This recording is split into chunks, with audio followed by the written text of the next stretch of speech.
Assalamualaikum mga palangga ko. Let's go. Tara, puntahan natin itong restaurant ng seafood sa Riyadh.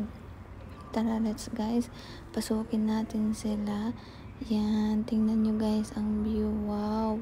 Dagat na dagat talaga ba? Parang nasa barko ka guys. Oh, yan si kuya.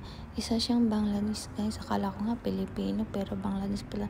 Yan, ito ang drinks namin, mojito na strawberry, tsaka mojito na passion fruits. Yan, guys. Oh, tingnan nyo, diba? Speaking po, yan ang order, guys. Isa siyang sharp na mix, okay? Andyan lahat. Tapos yung kanin nila dyan, guys, hindi free. Iba kailangan mo mag-order ng kanin. So, nag-order kami ng 3 kasi baka hindi kaya.